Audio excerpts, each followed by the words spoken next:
We're going to get more on this with Luciano Zaccara in Doha. He's an associate professor at the Center of Gulf Studies at Qatar University. Luciano, thanks so much for speaking to us on this news hour. You know, there have been several times when the ceasefire deal has felt close, when Palestinians have spoken to us about the hope that they have that this war will now end. Each time, though, that hope has been dashed.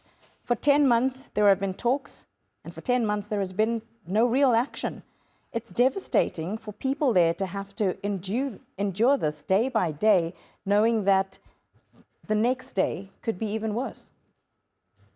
Yeah, actually, in the last 10 months, we have been always talking about the same issue. So this idea, we are getting closer to the deal now. The United States said that we are 90% closer to the deal. But however, we still see that there is one condition from Netanyahu that is very difficult to eliminate, which is controlling the Philadelphi corridor, and which means that the permanent presence of the troops Netanyahu wants to keep for the future, for the post-war. What would it mean for the future of Gaza and the future of West Bank as well, considering what is going on now? Will there be a post-Gaza that can reconstruct itself and become a future state? I don't think so. Netanyahu made it very clear he doesn't want that, and he will do his best to prevent this to happen. But Netanyahu's own defense ministers and military chiefs have said when it comes to that Philadelphia corridor, Israeli soldiers don't necessarily need to stay there. There's other technology that can be used to secure that border, or for Egypt, again, to take care of that issue, or even an outside party, perhaps even UN security forces there. So there are different options, but he himself seems very intent. And as our reporter Rahul was saying, many are thinking he's just trying to drag this out to the next US election, hoping that Trump will win and give him more support. Exactly. He's playing with that idea since very long. Playing with this idea that Biden would not be elected. Now, this is not on the equation. Harris will be the candidate. However, it seems that Trump will win, and therefore Netanyahu expects to extend the war as much as he can to get a better support from the White House.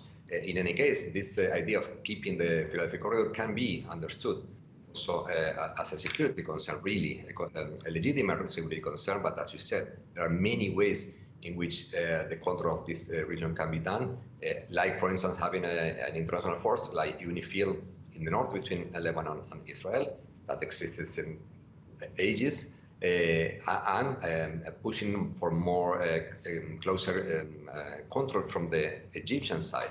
And the problem is neither Egyptians are happy with this idea of having Israel.